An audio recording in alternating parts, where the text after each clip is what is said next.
Hi guys, Nerdy Perkins here. Since there's no One Piece chapter this week, I wanted to do something special. So I am going to be going through my top 5 favorite arcs of One Piece. A couple notes before we get started.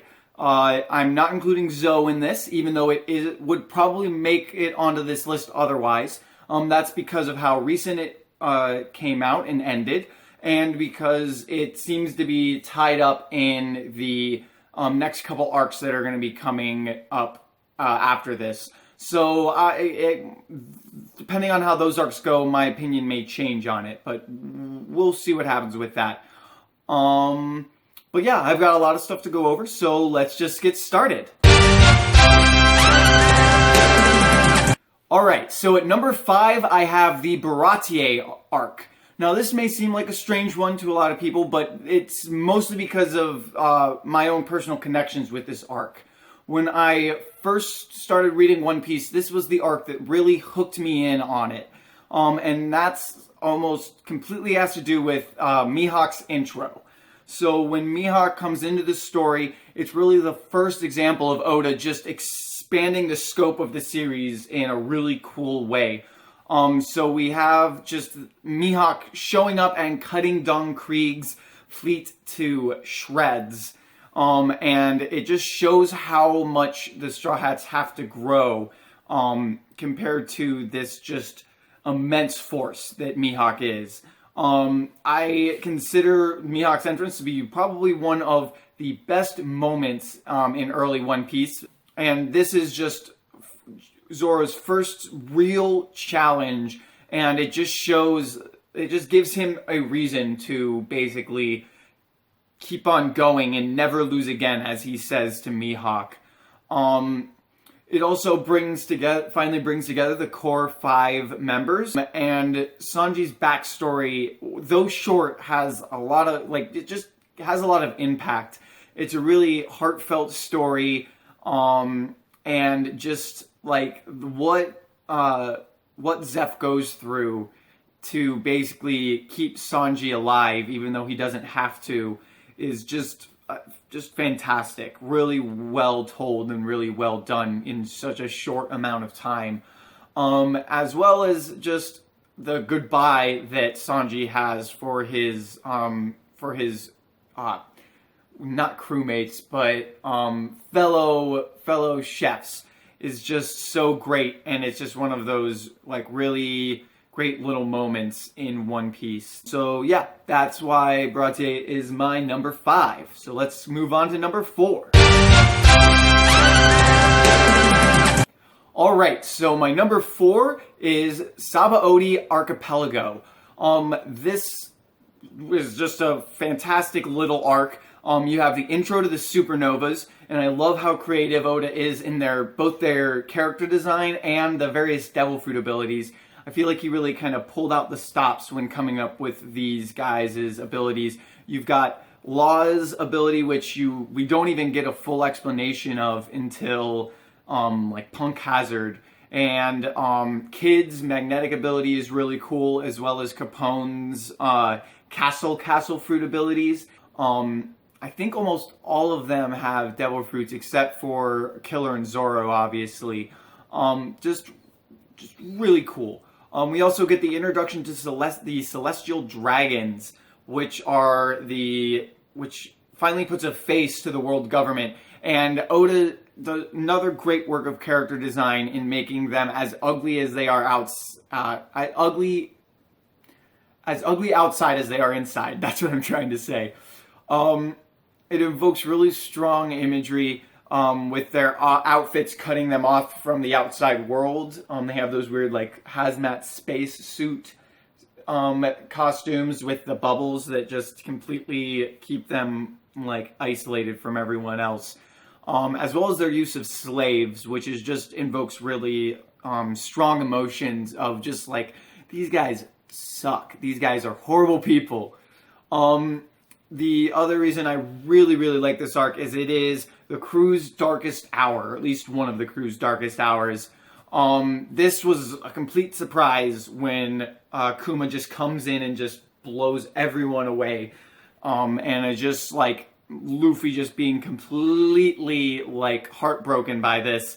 In a manga that is that kind of has a predictable format in how it tells the story, which would be like the heroes come and then they beat the bad guy and then they move on to the next place. This really flips everything on its head with the crew just completely losing, just being decimated. Just a couple side things that make me really enjoy this arc. The introduction of Silver's Rayleigh, just awesome. He's a great character. And the first hints of Haki, which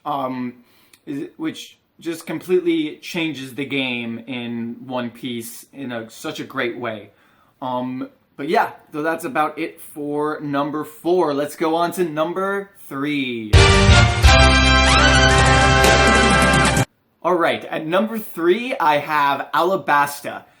This is the first arc where Oda really starts telling a grand story, and it really sets the standards for what other arcs will like come to be, basically.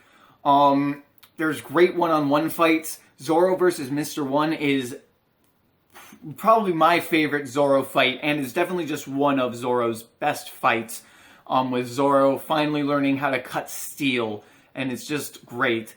Sanji versus Mr. Two is a fun fight.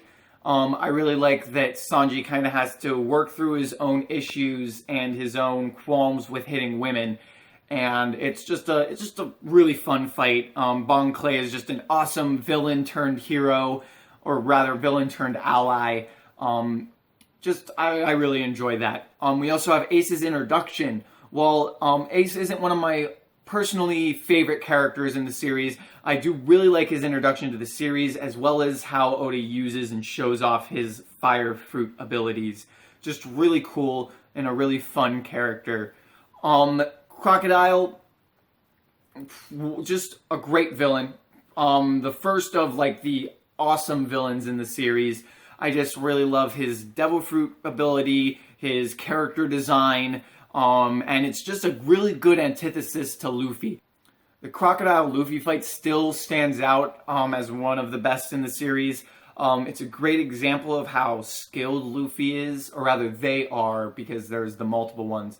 They are a great example of how skilled Luffy is at battle, even without the various power-ups that he gains later on in the series. This also is the introduction to the Poneglyphs into the story, which just is so impactful and just really helps build up the overall lore of the series itself. And yeah, that's why I would put this at number 3. I really like the Alabasta arc. So yeah, on to number 2. Alright, so at number 2, I have what may be a fairly unpopular opinion, but it is Dressrosa. Now, a lot of people, I think, had a problem with this arc for multiple reasons, mostly having to do with the length. Now, one note I want to say before we get really into this, there are going to be anime spoilers near the end of this. I would skip these spoilers, but unfortunately they are one of the major reasons why this is my number 2. So let's just get into it. The first, good chunk of it is going to be non-spoilers, so don't worry about that. I'll start with saying that the Colosseum really stands out to me. I really did like that, as much as it does go on a little long. I liked how it was a bit of an homage to kind of DBZ and some other older manga series. Reading through it and watching it in the anime really brought me back to the days of watching DBZ on Toonami when I was younger. The characters introduced in this are definitely the highlight of this section. Just so many new characters that come to play so much importance. The one that I'll specifically point out in this kind of discussion is Bartolomeo. I know I mentioned, I think in the previous anime review, that Bartolomeo has quickly become one of my favorite characters in the entire series. Definitely ranks really high up there as one of the non-Straw Hat members. I love his devil fruit ability, I love his character design, and just his personality. I think Oda really knocked it out of the park. He is just literally a One Piece fanboy, and it's just great. The next thing in the Colosseum is the Sabo reveal. I really like that. Since the first time when we first got that Luffy face, when we just kind of were getting tiny hints that it was Sabo, I was super excited and thought it might be, but didn't want to get too excited about that. Just really liked his introduction. Was a strong believer that he didn't die back during Luffy's flashback, and was just super excited to see him show up and take Luffy's place and get the Mera Mera no Mi. Just really well done. I really like his adult character. It's a really fun one, and can't wait to see more of him as well. Now, the next point is probably one of the things that really pushes this into the number 2 slot, which is Law's flashback. I love Law's flashback. I would say it would definitely be in my top 3 flashbacks, definitely, if not number 1. It's just a heartbreaking story. Law in his town just getting completely destroyed, and Law being just devastated by that. And then Corazone's relationship with Law, and it's just so perfect. I love Corazone. I love everything about that, like, later half of the Law flashback with Corazone and his sacrifice to keep Law alive. The spectacle of Zoro versus Pika, those moments where he just flies through the air and just cuts Pika into, like, itty bitty, well, not itty bitty pieces, pretty big pieces, but itty bitty compared to the size of Pika himself. Just the panels were just beautifully done, and it was just like, I remember reading that chapter and just having my mind blown. It was just so great. Just that's probably one of the highlights of this entire arc, even more so than the Luffy versus Doflamingo fight, which was awesome as well. Speaking of Doflamingo is a great villain. He gets a little overplayed, I think, and that's just a problem with the arc being so long. But I think he's super intimidating, possibly strong. I do feel like Oda could have done a little more with his powers, but he did use the string abilities in clever ways. The only thing that I didn't like about Doflamingo and his strategy was the birdcage. I think I've mentioned this a little bit before, but I liked it as a narrative device, but I felt like it dragged out for a little too long, and I don't know. Yeah, it just seemed a little too similar to the Buster Call for me. Gear 4, just amazing. That's another thing that really sells this and puts it into the number 2 slot. It's a great design, and it's exactly the upgrade that Luffy needs in the new world, and this was the perfect place to reveal it and show it off. Just the amount of power that Luffy has in that form is great, and I think Oda really does balance it well with that 10-minute like basically recharge time. All right, so now we're gonna get into a little bit of spoiler territory. If you're just watching the anime, have not read the manga, and have not seen the ending of the Dressrosa arc, just tune out, mute it for a little bit. All right, so spoilers coming. Mute it. I'm giving you another couple seconds, and here we go. Okay, now the biggest reason why I put this at number 2 is the creation of the Straw Hat Grand Fleet. Since I started reading the series when I was like in my early teens, my dream was to have Luffy have this huge crew, which I never thought was going to come because it's too hard for Oda to handle that type of like juggling with so many characters, and that's one of the arguments as to why Luffy won't get like a crew of, say, like 15 people or something like that. So I think this was a great compromise that Oda came up with by having basically these 7 core members join join as underlings, basically, very similar to Whitebeard's crew. And this is just like, it was so well done. I love all the commanders, and Oda did a great job, if you look back through the entire arc, of kind of setting all the different division leaders up and really like basically hyping them up and giving them their own fights and making you really get to know and hopefully come to love all these characters. Yeah, that's the main reason why I put this at my number 2 slot. So yeah, let's go to number 1. Alright, so my number 1 arc is technically 2 arcs. I'm cheating a little bit, but it's Water 7 and Inu's Lobby. And like I said, while this is technically 2 different arcs, they are so tied together narrative and plot-wise that I'm doing them as one. I just can't really separate them and pick one over the other, basically. I love Water 7's setting. The city is beautiful and the atmosphere is so very noir-esque, and you have like that whole mystery aesthetic going on throughout the entire thing. We have Franky joining the story. Franky is one of my favorite Straw Hats. His backstory is another one of my favorites. I'd say that's also in my top, like, at least 5 flashbacks. Just really well done. Oda does a great job at creating this familiar relationship with the Tom shipwrights, and it's just heartbreaking when Tom is just taken away from them. Another great thing in this arc is the rift that is created between the crew. It's another example of how, like, ingenious Oda is.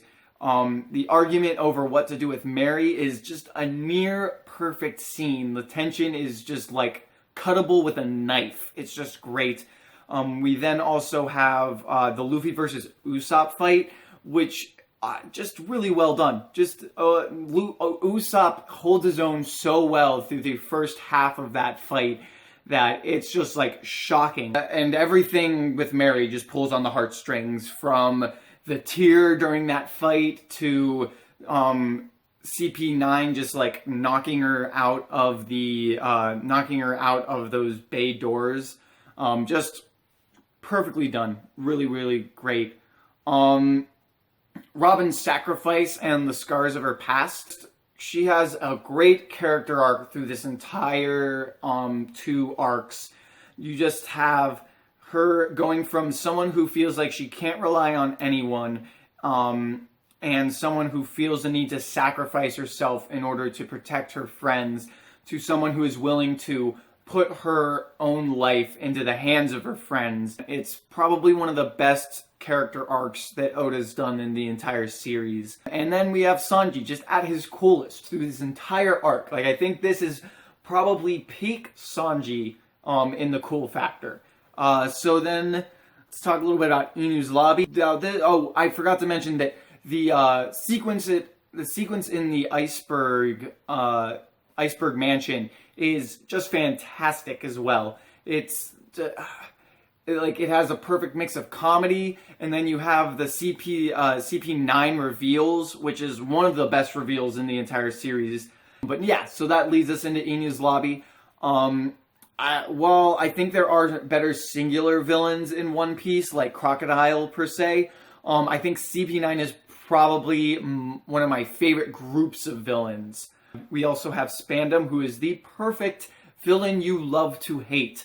The guy who you just want to kick their face in, basically. Lucci's idea of absolute justice, as well as his cold demeanor and his just powerful zone fruit, makes him one of the most dangerous and intimidating foes that Luffy has faced. You have Gear 2, Gear 3, and Gear 3 introduced in this.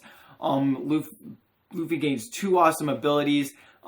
He really shows off his savvy in battle, where he just turns the enemy's strength against them to fight back. And I think Oda just does a great job at making full use of Luffy's Devil Fruit ability in a very surprising and clever way. So just awesome. You have the reveal of Monster Chopper, which was just fantastic. It's probably not substantial enough for a full theory, but I am in the camp that the Monster Chopper is a forced awakening. I think it's just really well done, and just him just losing control is just a great little piece to kind of throw even more chaos into a very chaotic arc. Then we have the legendary I Wanna Live scene, as well as Robin's flashback. I really love Robin's flashback as well. I would say I actually put Franky's and Law's above hers personally. I think that's just because I find myself more connected to both of those characters on a personal level. And this arc is just like non-stop awesome fights. You have Luffy versus Blueno, which is quick, very quick, but awesome battle. Once Luffy kicks into second gear, it is just like, goes like that, but is just so awesome. Just really well done. You have Zoro versus Kaku. While it's not one of my favorite or what I wouldn't consider one of Zoro's best fights, it's still super memorable, with Kaku just cutting the entire building in half and Zoro showing off his sword ability with the multiple heads and multiple arms. Just really cool, even though Oda doesn't really bring that back at all through the series, or at least not that I can recall. And then the highlight of this entire arc, which is the Luffy versus Lucci fight, which is just probably one of the longest fights. I think that it even is longer chapter-wise than Luffy versus Doflamingo. It's debatably one of the best fights in One Piece. Great spectacle with them both just going all out and just like Luffy just getting just torn to shreds, but still being able to just do that amazing final jet Gatling gun, and just, it's just awesome. And the introduction of Gear 3, just like the fist going through the wall, it's just an amazing fight. Then we have the Mary rescue and the goodbye to Mary. Now, the Mary's goodbye is one of those moments in One Piece that it makes me cry, hands down, every single time. I can't watch or read through that without having some tears come up. It's just pitch perfect is the best way to say it. Like, the parting message to the crew that loved her so much is just great. And like I said, just one of the saddest moments in One Piece, and like I said, makes me cry every single time. But yeah, that's it for the moment. So those are my top 5. You got, just to recap, Baratie, Sabaody Archipelago, Alabasta, Dressrosa, and Water 7 and Inu's Lobby. I'd love to hear what your guys' favorite arcs are. Go ahead and put that down in the description below. If you like this video or agree with me, go ahead and give this a like. You can subscribe to my channel. I do tons of One Piece content, including live reactions, chapter reviews, and anime reviews. I also have been covering My Hero Academia and plan to start covering more of Boruto as more of that series comes out. You can find me on Twitter at nerdy_Perkins. You can find me on Instagram at nerdyperkins. That's all one word, no underscore in there.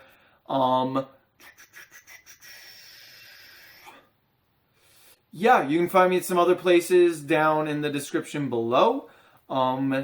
Yeah, that's about it for the moment, guys. Until next time, stay nerdy.